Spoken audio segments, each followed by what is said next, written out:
Hello, welcome back. This is Duke. Like I said, they always want to get on camera. Every time I'm talking, they think I'm talking to them.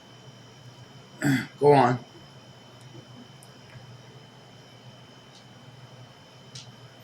All right. This story is called The Sky People.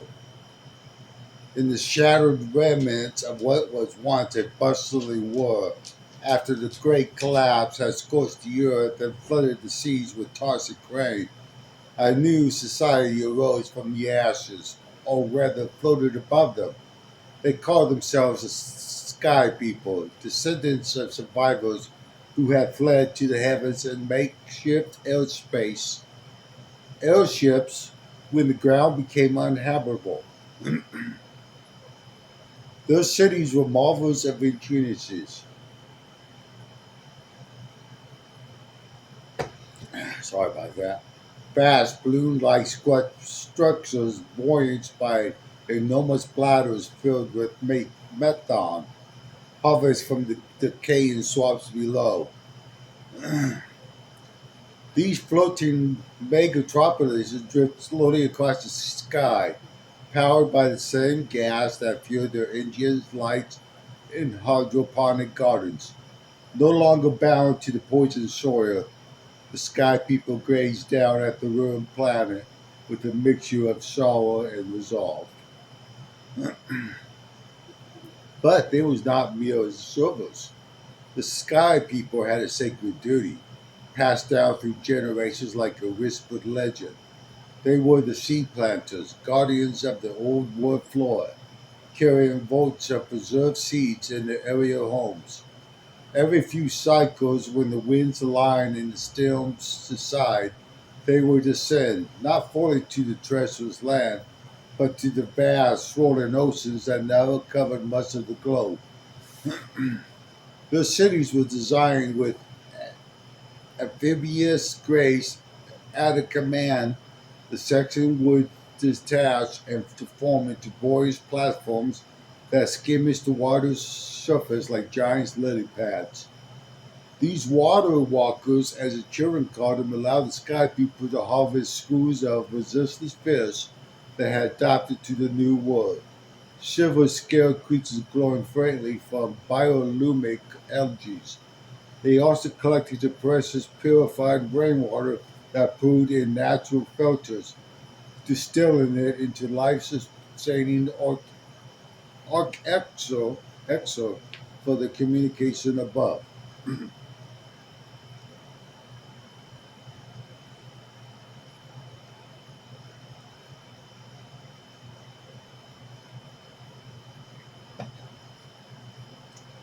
Among the sky people, the most reserved were the teachers. These elders, with eyes like storm clouds and voices as steady as the methane flames, gathered the young ones in the heart of the cities each evening under the dome of a central atrium where holographic stars trickled against the darkened skies. They would begin their ritual. Story time, they called it, a bridge between the forgotten past and the hopeful future. One such teacher was Alara, a woman whose hair flowed like whisper clouds, braided with seeds from ancient oak. She was sat cross-legged on a woven mat, surrounded by wide-eyed children clenching tiny veils of water from the latest descent. Listen well, little drifters, she would intone, her words weaving magic into the air. Long ago, before the apocalypse swallowed the land, our ancestors walked on solid ground, planting seeds that grew into forests taller than our cities.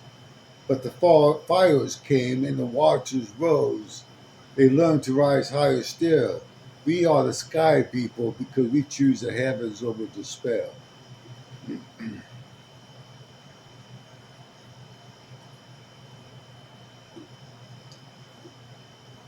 My voice, just I'm not a talker, so this is all new to me. And I'm hoping if I continue this, my speech will get better, and hopefully it'll help me with some of these words that I'm having trouble saying.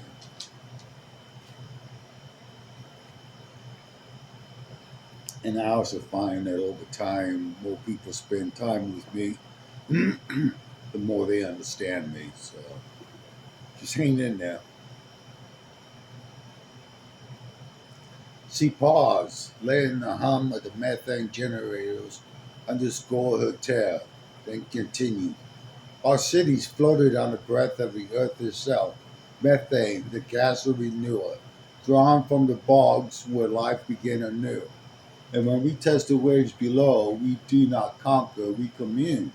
Our water walkers glide like gentle giants, netting fish that sing secrets of the deep and gather water pure as the first rain. But remember, we are seed planters first. After every storm, we scatter our treasures, seeds engineered to heal the soil, to bind the toxins, to sprout green life where only ruin lies. The children would lean in, imagine the day when the earth would call them back. Will we ever land, teacher? A boy would ask, his fingers tracing the outline of a fish scale in his pocket.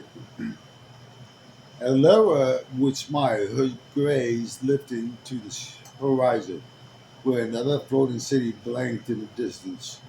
One day, when the seeds take root and the world mends, we may. But until then, we teach, we float, we plant, for we are the sky people, and the sky is our promise.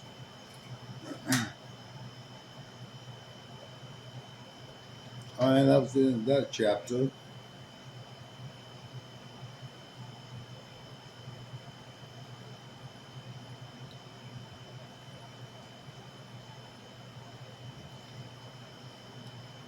Chapter 2. The sky people drifted into methane powered cities high above the fractured earth, where the scars of the great collapse still smothered beneath toxic mist. Their floating homes were not sterile machines but living ecosystems, verdant with sprawling gardens that cascade over platforms like emerald waterfalls.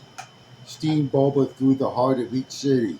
Streams bubbled through the heart of each city, fed by the purified rainwater they harvest from the sea below. Birds, survivors of the apocalypse, with feathers adapted to shimmer in the dim ash-filled sunlight, nested among the vines and flitted between the leafy canopies. Their songs weaving a fragile harmony with the hum of the methane engines. Every scrap of waste, from fish bones to worn-out cloth, was mythologically recycled, transformed into tools, compost, or fiber for the looms that wore the fabric garment. Nothing was decayed, everything was reborn.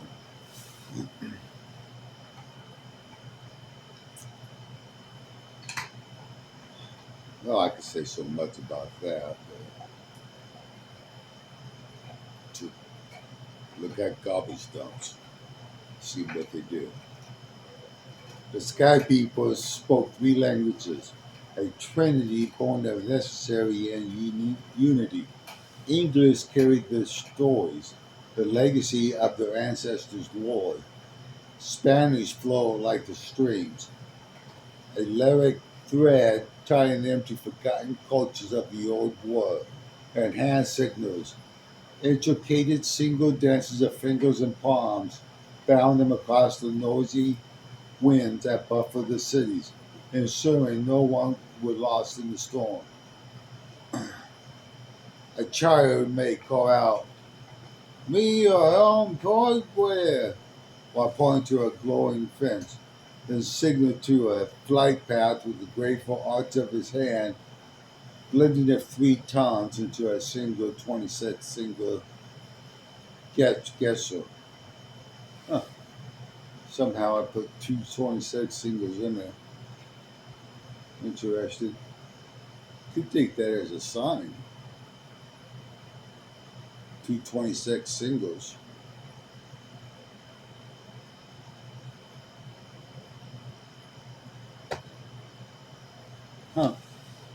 Could give a whole new story to this storyline of the Sky People. Every evening, as the sky burned orange with the shading sun, the teachers gathered the community for story time in the central garden, where the air smelled of jasmine and wet earth. The children sat on mossy stones, the elders on woven benches, and the birds quiet as if listening too. Tonight it was Teacher Mento's place. A wiry man with hands that spoke as elegant as his voice. His signals punctuated each sentence like a smooth melody. He began, his Spanish warm and deliberate. Ucha hodo go kasla. For tonight we call of the cycle, the land that keeps us alive. He leaned forward, his hands tracing the shape of the circle in the air. Long ago the earth was whole, but gritty hearts broken, tearing the land with fire and poison. Our ancestors swore to the sky, not to flee, but to protect what remains, the seeds of life itself. See these gardens? He gestured to the blooming green around them, a signal of growth and hope. They are our vow to the earth. Every leaf, every root, every drop of water in our streams is recycled, reborn from what was. Fresh fish bones become fertilizers, old ropes become baskets, and even our breath feeds the plants that feed us back. This is the cycle.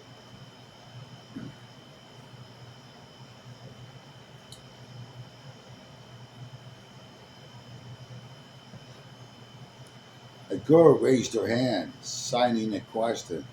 What happens when the seeds are ready? Mato smiled, switching to English for the children learning both tongues. When the earth heals, when the toxic fade, we plant the seed we have guarded for generations. But that's not the only planting. His hand moved again, mimicking scattering seeds. Every story we tell, every lesson we teach, plants hope in your heart. You are the future, the ones who make the ground green again. He pointed to a nearby stream where a heron dripped his beak. Ban Elgar. It comes from the sea we skin, purified by our machines. Agua. Recycled to feed our crops and our body. The birds, they stay with us because we live in harmony, not domination. We take only what we need and we give back what we can. His hands form a gentle cradle as if holding the world itself. This is why we speak three languages: English to remember, Spanish to dream, as signals to unite us when words alone ain't enough.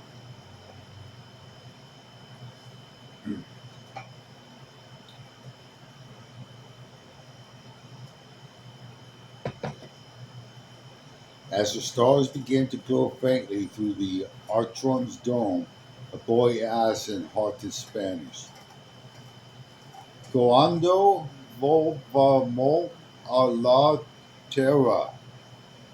Mato's eyes crinkled and he signed patience before answering in English. When the seeds sprout and the earth breathes free, we descend. Until then, we float, we recycle, we tend our gardens, and we teach. The bird sings with us, the streams flow for us, and the cycle holds us all. The children disperse, some practicing their hand signals, others whispering in Spanish or English about the day that's seen the earth bloom. Above the city Above, the city floated on, a garden adrift in the sky, its methane fires burning steady as people weaving stories and seeds into a promise of renewal. Uh, Another chapter, chapter 3. The sky people adrift in their garden cities, buoyed, buoyed by methane and hope, measured time not by tickling the clocks, but by the ancient rhythm of the moon and seasons. The great collapse has shattered the old calendar, leaving the Earth's cycles warped by toxic storms and lingering chills for a brief, further ice age that followed the cataclysm. To honor the world that once was, the Sky People crafted a new way of keeping time. 13 months, each precisely 28 days, aligned with the lunar dance across the sky.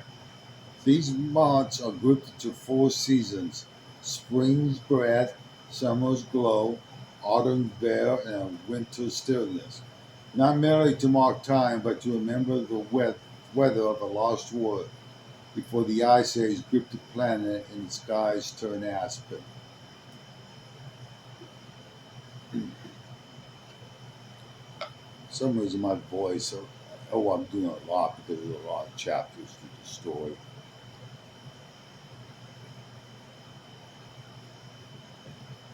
Talking more than usually. My animals, I don't have to talk much because they can pretty much just sense what I'm thinking.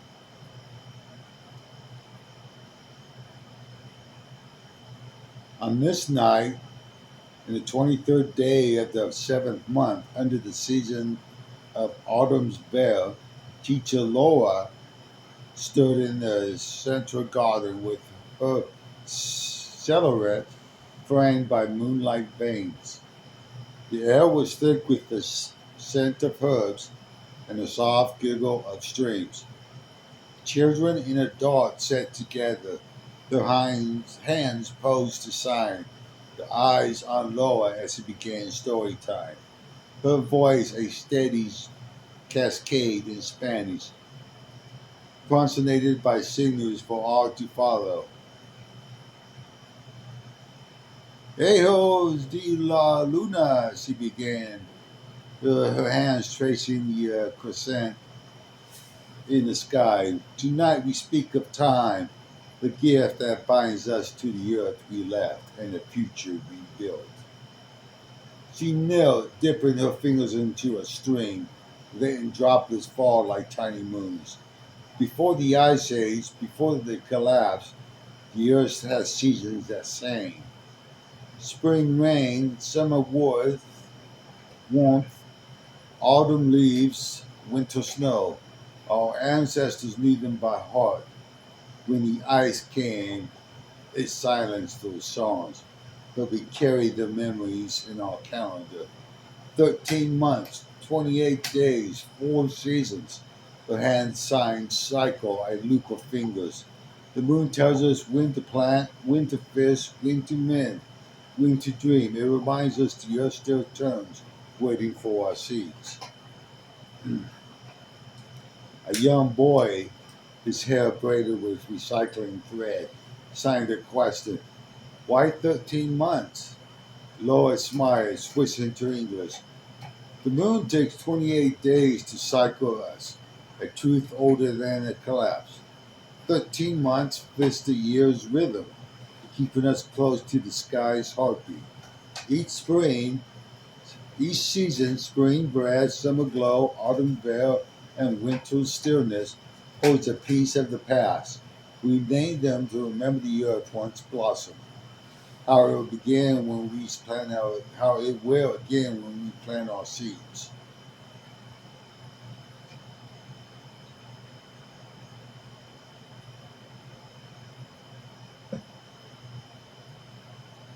An elder asked in Spanish, "Hey, si la toa no rescua?"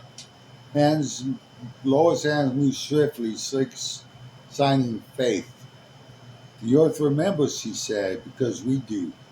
Every garden in our city, every stream we purify, every bird that nests here is a promise. We recycle everything, our waste, our waters, our hopes into something new. The season guides us, the moon keeps us steady, and our stories keep us whole. She pointed to the dome with the moon hung full and silver. Tonight in autumn fair we mend our tools and weave our new nets for the seas. Tomorrow we'll glide on the water walkers, harvesting fish and water under the moon's gaze. And when winter stillness comes, we'll gather again, dreaming of the day the earth calls us home. The crowd stirred, signing moon and hope in unison. Their hands excited in chorus. As they dispersed, the children mimicked Laura's gestures, whispering of seasons they'd never seen but believe in. Above, the city floated on, its gardens swaying, its streams reflecting moonlight, its people tethered to a calendar of memory and promise, waiting for the earth to sing once again. Well, if you like that story, let me know. I know it's a long story, but let me know how you like it. Give me a thumbs up. Thank you.